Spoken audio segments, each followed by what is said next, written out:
एका कॉक्रोचनं केंद्रीय मंत्र्यांची खुर्ची हलवली आणि आता त्याच कॉक्रोचच्या नावानं कॅफे उघडलं गेलं। काही दिवसांपूर्वी कॉक्रोच हा शब्द देशभरामधील विद्यार्थ्यांच्या आंदोलनाचं प्रतीक बनला।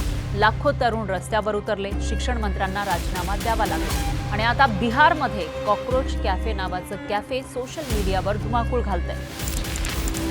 पण एका घाणेरड्या कीटकाचं नाव ब्रँड कसं बनलं आणि या नावामागे स्टोरी तरी काय आहे, चला समजून घेऊया। आजपासून काही महिन्यांपूर्वीपर्यंत कॉक्रोच म्हटलं की लोकांना आठवायचा घरातला एक त्रासदायक कीटक। पण 2026 मध्ये याच नावानं देशात उभं राहिलं एक आंदोलन। कॉक्रोच जनता पार्टी म्हणजे CJP उभी राहिली। ही पारंपरिक राजकीय पार्टी नव्हती, पक्ष नव्हता, तर विद्यार्थ्यांनी सुरू केलेली एक व्यंगात्मक चळवळ होती। नीट आणि इतर परीक्षांमधील कथित पेपरफुटी, परीक्षा व्यवस्थेतील त्रुटी आणि विद्यार्थ्यांच्या भविष्याशी होत असलेल्या खेळाविरोधात हजारो विद्यार्थी, हजारो तरुण या आंदोलनामध्ये सहभागी झाले।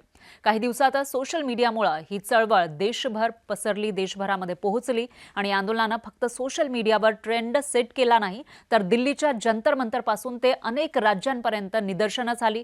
आंदोलन इतकं मोठं झालं की शिक्षण मंत्री धर्मेंद्र प्रधान यांनी अखेर राजीनामा दिला आणि त्यानंतर सुद्धा आंदोलनकर्त्यांनी अटक झालेल्या विद्यार्थ्यांची सुटका आणि परीक्षा व्यवस्थेमध्ये सुधारणा करण्याची मागणी कायम ठेवली।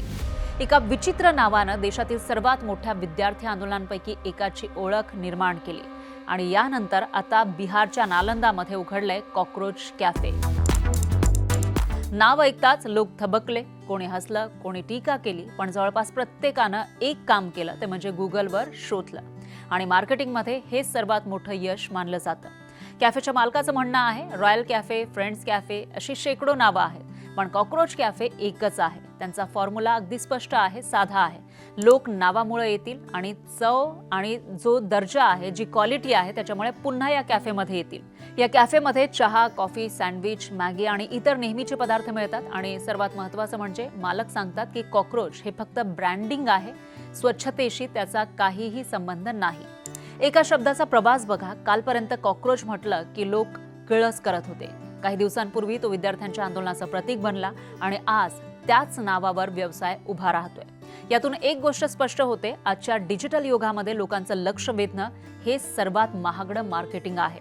एक शब्द जो काल आंदोलनाचं प्रतीक होता, तोच आज व्यवसायाची ओळख बनलाय। पण तुम्हाला काय वाटतं, कॉक्रोच कॅफे हे भन्नाट मार्केटिंग आहे की चुकीचा प्रयोग? तुमचं मत कमेंटमध्ये नक्की सांगा।